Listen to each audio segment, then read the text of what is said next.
35 years. It's never been done before. And so this is something which, your president and I had a long conversation. And of course, I've been emphasizing since we've come into power. So the reason behind backing our businesses, the business community and investment, is that if the final goal is to alleviate poverty, create wealth, alleviate poverty. The third thing you need to create wealth in any country is stability, is political stability, is having good relationship with your neighbors.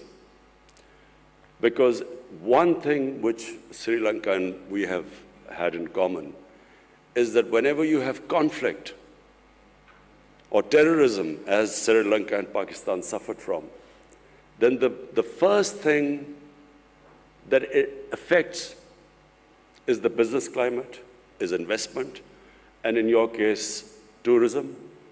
In Pakistan also, but our tourism, of course, is not as developed as in Sri Lanka, but tourism also gets affected, and of course, Sri Lanka has suffered from. So, immediately when I came into power, I approached our neighbor, India, explained to them, to Prime Minister Modi, that the way forward for the subcontinent is for us to resolve our differences through dialogue and then improve our trading relationship and diffuse the tension. I didn't succeed, but I'm optimistic that eventually sense will prevail that the only way we in the subcontinent can get people out of poverty is have trading relationship, improve our trading relationship, live as civilized neighbors like the Europeans live. Germany and France have, God knows how many wars they've fought and how many millions have been killed fighting each other. But today, it's unthinkable for them to have a conflict because they're so interlinked together because of business.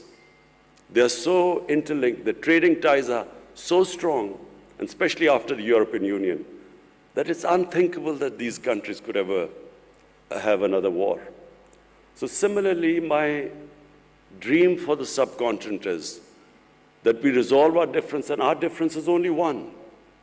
It's the Kashmir issue. All we want is it to be resolved according to the United Nations Security Council resolution. And this can only be resolved through dialogue. What we've seen in the world in the last 20, 30 years, that when you have conflict between nations, it only breeds more conflicts. A nation goes into war to supposedly to solve one problem, they create 5 other problems after that. You have a war and the US goes into Iraq to finish off supposedly Al-Qaeda, but then you have ISIS in return. So conflicts are no way of solving problems. And I again give the example of China because President Xi specifically spoke to me. He said he also has problems with their neighbors.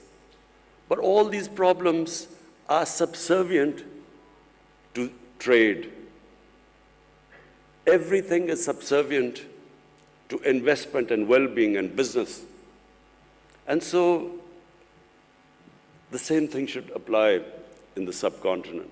We need to resolve our differences through dialogue, not through conflict. Because eventually, when you do not trade, when these huge, the subcontinent with almost 1.3 billion people, imagine the potential it has. It is one of the biggest markets.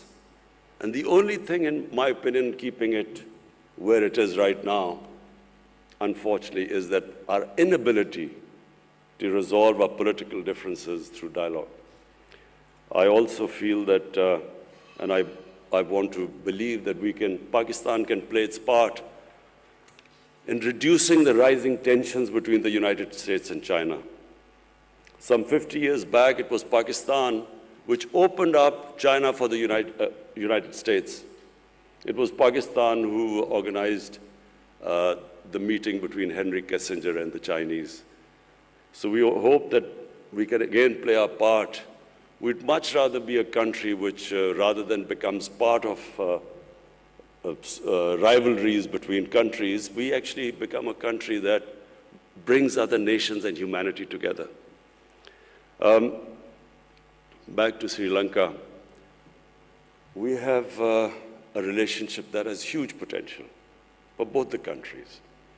From Pakistan point of view, I think the most we can learn from Sri Lanka is in tourism, because you have a much more advanced tourism industry compared to us.